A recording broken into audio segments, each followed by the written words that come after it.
change has a reason. Baby, let it come to you.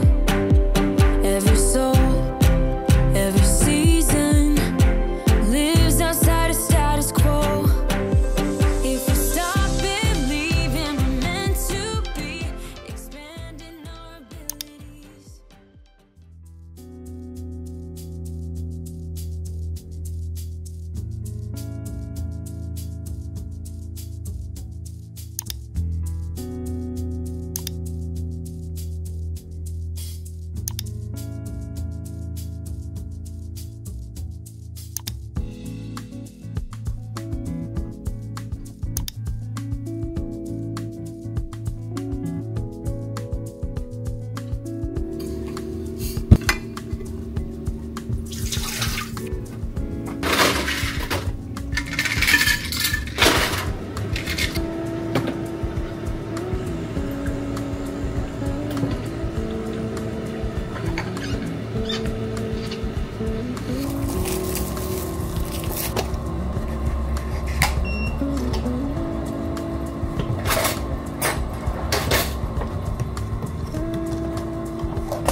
The destination is on the right side of the road. Turn right.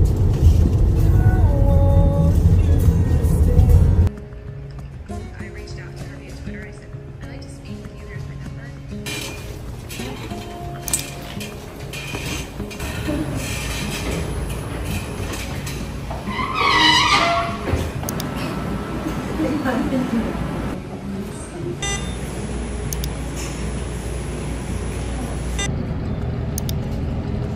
Door opening. Food vlogger pala yung Tamagotchi. Ay, ang galing.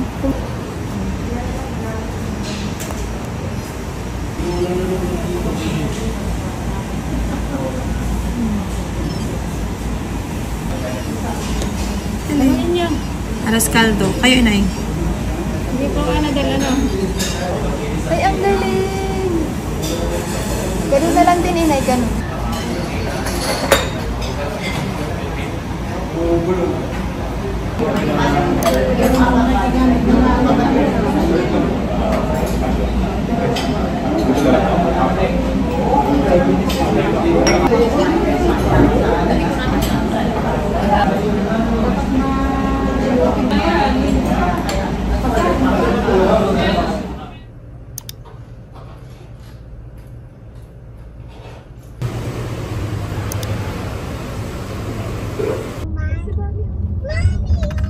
Hi, anak! Pauwi na si mami, anak. Pumunta lang ako kay tatay.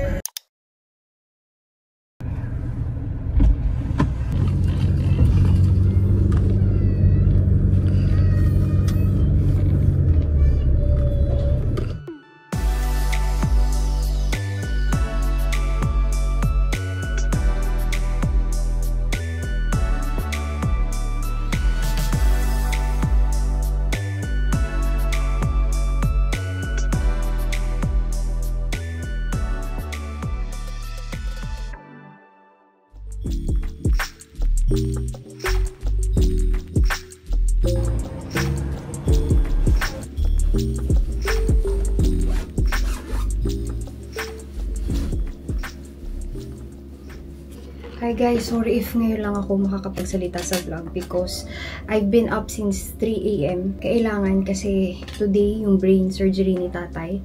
Thankfully, it was a laser surgery so non-invasive, no incision, and less of course downtime for tatay, but still it's a brain surgery so of course nakakatakot, diba? Ay, hindi ko mailagay. But I'm going to attend a company event today. So ngayon lang ulit ako na ganito, like tagal ko nga hindi nakapagpa-makeup sa iba. And nakisuyo lang ako sa mga ka-work ko na ihanap ako nagme-makeup for... Ay, ayan na si Jeloy. Nandito na siya. Hindi nyo kaya. O, diba? Bihira lang kami magdamit ng ganito ni Jeloy. But the theme is black and green. So, yan ang napili namin. Yan na. Alexium! Parang sabi ni Alexi, parang kakaiba today. Parang naka-busy na mommy and daddy. Tingin na tingin siya, oh.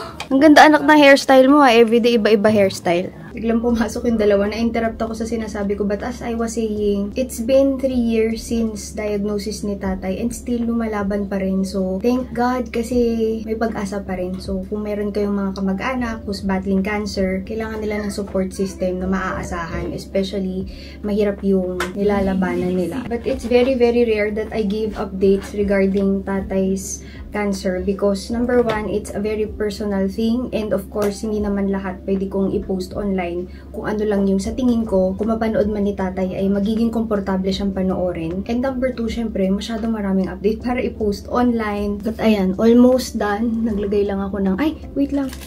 Ng hikaw, pero wala pa pala akong necklace. Nagkataon kasi na bigla ang may nakitang brain mask kay tatay. Kaya kinailangan tanggalin agad. Buti na lang, hindi pa siya ganun kalaki, maliit pa lang. So, nakaya ng laser brain surgery without incision. And it's a good thing we found out agad. Hindi kami makapag-proceed dun sa regular chemo because of this brain mask. So, pagkakita, kinabukasan, talagang pinatanggal na agad para as in less sa worries ni tatay. And of course, it also affects his balance. So, may ginawang test sa kanya and parang yung balance niya sa left, medyo hindi kasing bilis or kasing ganda ng balance sa right. Yung pala merong brain mass sa may left na side ng brain niya. Mas maigi na tanggalin na agad para hindi na iisipin pa.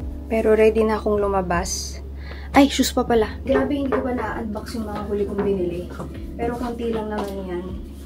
Makapagbalik na. Nila? This one is... Oh, papait mo. Okay, mommy will teach you how to feed the Tamagotchi. Yung walang hinaw rin lang.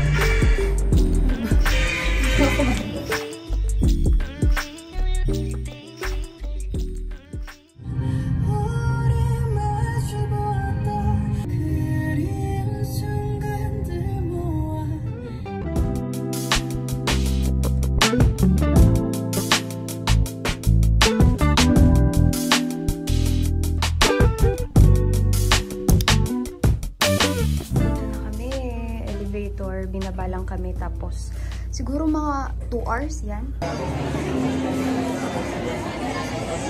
Ay, taray ni Ma'am Ben, ang ganda niya.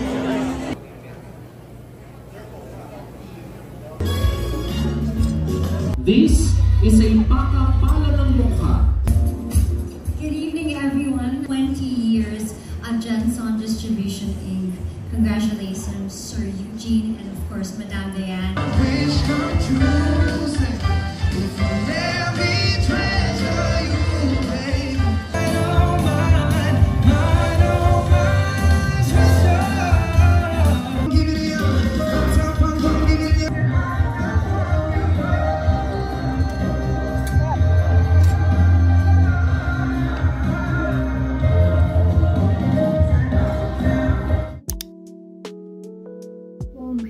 Parang mahihimatay ako, guys. Masaya naman yung event kanina. It's actually a company event and very close to us yung nag-host ng event. Kaya talagang hindi ko mapahindian at hindi pa pwedeng hindi kami pupunta. So, ipinush talaga kahit wala pang anong tulog and nasaya naman talaga yung event. Parang tagal kong hindi nakakakita ng parang familiar face from the online world. And si ate nakita ko, si Josel, kanina nakita ko din. It was nice to attend the event. Yung minsan parang feeling mo wala ka ng energy kasi nga, super aga namin kanina and I could have stayed with tatay. Si tatay naman, nung umalis ako sa hospital, nasettle ko na yung mga PF, mga professional finan doctors, yung hospital bill na lang, which is kino-compile kasi yun. So, ang nag-discharge na isi na inay, but hindi ko naman iniwan ng hindi tapos yung procedure.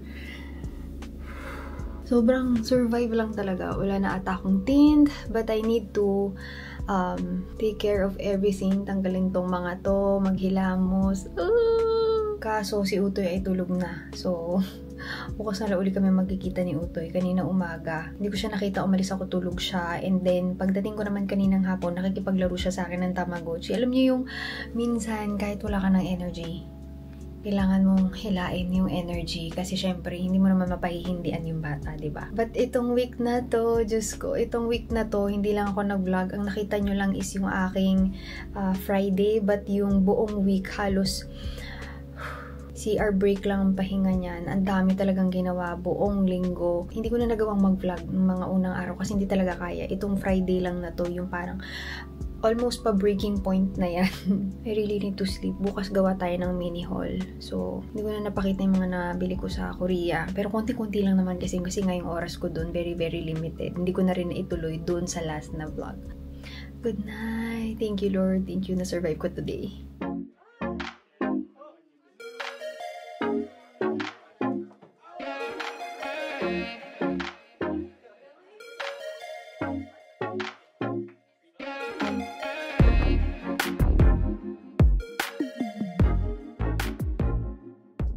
Okay guys, nag-set up lang ako dito sa floor. Actually, medyo kakagising ko lang. Halos natulog lang ako buong day because nagbabawi nga. So, ito yung nakatulog ako na medyo mahaba-haba. And for me, sobrang essential ng tulog. Kasi yun talaga aking trigger na anxiety. Kailangan kompleto ang aking tulog. Pero hindi ko na ipapakita sa inyo kung saan yung pinakamarami ko nabili sa Olive Young. Kasi yun ay parang several trips to Olive Young sa dami ng Olive Young sa Korea. Ay, by the way, Korea pala to. Korea mini haul. Kasi din, pinamigay ko na rin yung mga bigay ko kay Inay, bigay ko kay Menchi. Para maikli na lang to. Hindi ko na sinama yun. Usually, mga K-beauty products, ganyan. So, this is the only piece of high-end or luxury makeup that I bought, which is from La Prairie. Tama ba yung pag-pronounce ko, guys? So, na-curious ako kasi apaka-mahal ng cushion na ito. So, it's their Skin Caviar Essence in Foundation. And nabuksan ko na to. Kinuha ko dito sa aking vanity. This is how the compact works. So, kung may naririnig kayo, si Jeloy, si X, naglalaro sa likod. Hindi ko alam kung magpo-focus to. So, ayan yung compact. And ginamit ko na siya one time. So, you would have to press your sponge dito para makita mo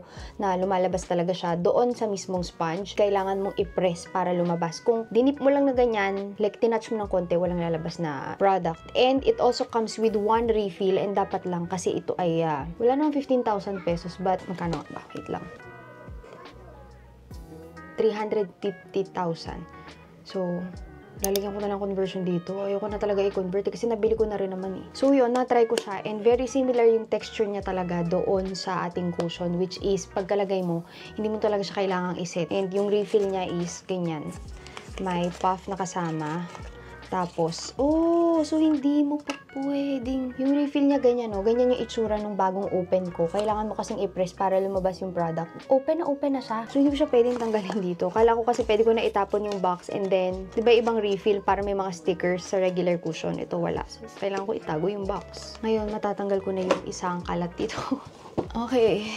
Next is one of the items in my wishlist. So, I do have a wishlist sa aking phone. You can also do this, same with the no-buy list. Kung si no-buy list ay mga bagay na hindi mo na kailangan sa buhay mo, o marami ka na sa buhay mo, o talagang hindi mo deserve kunin sa buhay mo. Ito namang si wishlist, ito yung deserve mo, pero depende sa sitwasyon. Depende rin sa budget. Wishlist, pwede ka mag-wish ng anything. Ako, ito, may listahan ako, hindi ko na ipapakita sa inyo. And one of the items here, actually, 2 dapat. Kaso, nung pumunta ako, yung isang hinahanap ko ay meron but in a different variant. So sabi ko, pagbalik ko na lang ng Korea, hopefully, sana meron na. It's a watch, but what I got is, nakita ko na to sa Paris, pero alam niya yun. Parang feeling ko, hindi ko ba deserve nung time na yun. Ngayon, semi-deserve ko na. So, ayan siya, guys. Tada! Ay, wait lang. It's a Clash de Cartier na earrings and meron akong bangle nito and ring and that is actually my favorite ring na regalo sa akin na aking ninang. Tapos ako na yung bumili ng bangle. Tapos ngayon, meron akong earrings. So, isa-isa kong tinitik off yung nasa wishlist ko and in no way na pressured akong bilhin yung nasa wishlist ko. Yun ay kung kailan ko lang talaga feel na deserve and may budget ako. Hindi mo naman kailangan madaliin kung ano ang laman ng wishlist. And wala akong specific year for this wishlist. Ito ay basta pag nabili ko na siya, tatanggalin ko lang sa list ko. But again, I am not pressured to buy any of these because I already know that in my life, I have enough. Nandito din yung mga receipts and the certificate. Hindi ko na ipapakita sa inyo. Okay, itong LV, may storya yan. Kaya hulihin natin yan. But from Lululemon, yung isa dito is yung katulad nung, lakas na siguro ni X. So, isa dito, katulad nung suot-suot ko na Lululemon belt. But I got it in white. Talagang pinipigilan ko yung sarili ko na bilhin siya in different colors kahit alam kong gamit na gamit ko and kahit alam kong mura lang naman. So, I have it in black. I have it in gray. I also got it in white na regular nylon texture. Pero pagdating ko, nung nagkukwentuhan kami ni Inay, parang nakwento niya na, ay, pumunta ka pala dyan. Tapos may gusto daw siya sana na belt bag. Sabi ko, Inay, meron ako. Binigay ko na kay Inay. So, ako naman, pwede akong bumalik doon anytime. I got this is for Alexi. Kasi pansin ko, halimbawa nag-LU kami, nagmamaleta pa na maliit si Alexi dahil wala siyang duffel bag na ganito. Yung parang, ano man tawag dito? Basta duffel bag. So, this is Lululemon. Ano bang pangalan nito? City Essentials bag. I mostly see this one na ginagamit sa mga nag-gym kasi pwede ka maglagay ng 2 bottle ng water, may mga packet sa loob, and meron siyang back pocket sa likod. But it's very simple. Sa loob ay, ayan siya. Malaki siya actually. And this is solely for X kasi kami ni Jeloy, we do have our duffel bag. Meron siyang strap na ganyan and ayan yung itsura niyan sa loob. Napakalaki. So perfect mga overnight. Yun lang naman. Tapos yun nga, pwede ka maglagay ng bottled water here and here. 3 piraso lang nito. Nag-order ako online ng jacket na to noon pa, pero hindi ko alam kung bakit. Bayad na ako, na-cancel yung order ko. Ni-refund na lang sa card ko. So now, I got it for myself. Scuba half zip na sweater. Ayan siya guys. Very simple. Tapos isusuot mo lang ng regular na ganyan. Very comfortable yung kanyang tela. So, if ever magustuhan ko to, I will have to buy more in different colors pagka okay sa labahan. Next, I have this Lululemon na katela nung mga favorite shirts ko from them. Para siyang dry fit, tapos may colors. If ever mag-golf, pwede ko tong suotin. Nakita ko lang ito doon. So, ang bala ko lang talaga dapat is yung scuba. And then, yung aking favorite shirt, which is their Swiftly Tech Short Sleeve 2.0 Race. So, yan. Meron akong black, white. I also got it in gray this time. Yun lang ang aking Lululemon. Tapos yung belt bag na binili ko kay Inay. And last but not the least, this one is not from Korea, but I got it when I got back from Korea. So, nung kinumpit ko, less than 10,000 pesos ang difference pag bibili ka sa Korea at saka dito sa Pilipinas. Wala silang stock nito nung pumunta ako doon. So, I got it from here. Actually, na-unbox ko na to. Natanggal ko na yung ribbon. Nandito na siya. Ayan. And alam niyo kung paano ko to in-order. I got this from Barry from LV Greenbelt. And si Modi kasi, alam ko hindi na ata siya nag-work for Louis Vuitton. Yung dati kong SE. Tapos si Randy naman, hindi na siya nag-a-assist for customers. So, kay Barry ako bumili if you're looking for someone who you can message. And binili ko to via text. Tapos, nag-send sila ng payment link. Nagbayad ako through credit card. And then, they sent it the following day. Actually, pwede ko rin naman tong pakuha the night na binili ko siya 8:30 PM nung nagbayad ako. But then sabi ko, bukas na lang. Tapos nalaman ko, may free delivery pala sila. Yes, pinadala nila the following day dito sa bahay. But you know, nung pandemic, sina tatay tsaka si inay, hindi sila pumupunta ng Louis Vuitton pag may bibilihin sila. Napupuntahan sila dito sa bahay ng Louis Vuitton. They can bring stuff for you, magsasabi ka lang ng mga request, tapos pwede kang mamili sa bahay. And you're not naman forced to get. Nakakahiya lang, kumuha ka pa rin kasi 'di ba bumisita sila sa bahay nyo. So, pumupunta sila dito and same doon sa condo, nagdadala yung LV ng mga possible na bilihin ko. Tapos pwede kong papilian. I just do not know if they do the same system now. Kasi 'di ba, pwede ka naman ang pumunta sa store. So, hindi ko alam kung ginagawa pa nila yun. It's a classic from Louis Vuitton. Noe ba yung pangalan nun? Kaso, it's really too big for my frame. Sobrang bulky niya for me. Maliit lang talaga ako. So, nung lumabas itong size na to, sabi ko, I think now it's time to buy. Neo Noe BB. So, alam nyo naman na, lalabas ko na yan. Ayan. And I do not know if this is a new thing. Ang tagal ko kasi hindi bumibili ng LV. Na nakatag na ganito. Tagal na siguro kasi ako hindi talaga bumibili. Neo Noe BB. Tapos, ang ganda ng size nito. So, inside, you'll have a divider like that. And then, you'll get a strap and a top handle. So, usually, ngayon, cutie-cutie, pwede mong buhatin through top handle. Medyo stiff pa yung kanyang mga drawstring kasi nga bago pa. So, pwede mo siyang buhatin dito, nakaganyan, or hawak mo lang na ganyan. But, you know me, I'll be carrying it with a strap. This is the best way that I can bring this one with me. Ayan o, sobrang perfect ng size. Hindi siya masyadong makapal. Pwedeng ganito ko siya buhatin. Ayan. But I cannot bring this as crossbody. Ipapakita ko sa inyo kung bakit. Sobrang haba sa akin. Ayan. Hindi naman grabe, pero hindi siya yung magandang length for me. Excited na ako na gamitin. Kasi ngayon, medyo nakakagamit-gamit na ulit ako ng mga bags ko. Dahil pag bagong panganak ka, sa dami ng gamit ng anak mo sa diaper bag, nakikiligay ka na lang ng gamit sa diaper bag at hindi ka na nagdadala ng bag. But lately, medyo nakakagamit na ulit ako. But I would like to tell you one thing. I still love doing this for you, yung mga ganitong klase ng video, but I feel like it's already an end of an era. Alam nyo, kung sinong influencer na pinapanood ko na naka-nail nito. If you have not to watch Tamara Kalinick, she's one of my favorite influencers, and nagtatanong din siya na dapat ko pa bang i-haul yung mga binibili ko. Feeling ko kasi I've had too much of the hauls, and sa akin naman, sa case ko, hindi naman ako na laging bumibili. So, ayoko rin naman nagpapakita na pa isa-isa. Nakikita nyo yung haul ko, kinokolekta ko, tapos pinuhaul ko sa inyo. Kasi nga ayokong magsayangin din yung oras ninyo. Pa isa-isa naman akong bumili ngayon, at hindi naman ako bibili para lang ma-haul ko. Gusto ko yung talagang gustong-gusto ko. And even though I still have things sa aking wishlist, hindi ko naman bibili agad ng mabilisan yun. Kasi iba na din yung mga nandun sa wishlist ko. Alam mo, hindi ko lang nasasabi sa sa mga videos ko. But parang nung napanood ko yung video niya, parang oo nga, ito yung nasa isip ko na hindi ko lang nasasabi sa kanila online. And guys ito lang din. I've seen also videos ng iba na parang pag nakakanood daw ng haul is parang napupush gumastos. Huwag yung ikukumpara yung buhay nyo sa online. Kasi like you guys, hindi ko naman din pinopost lahat-lahat ng nangyayari sa akin. And very filtered yung pinopost ko. Filtered in a way na it's still authentic, it's still me. Hindi ko naman pinagmumukha maganda lang yung buhay ko.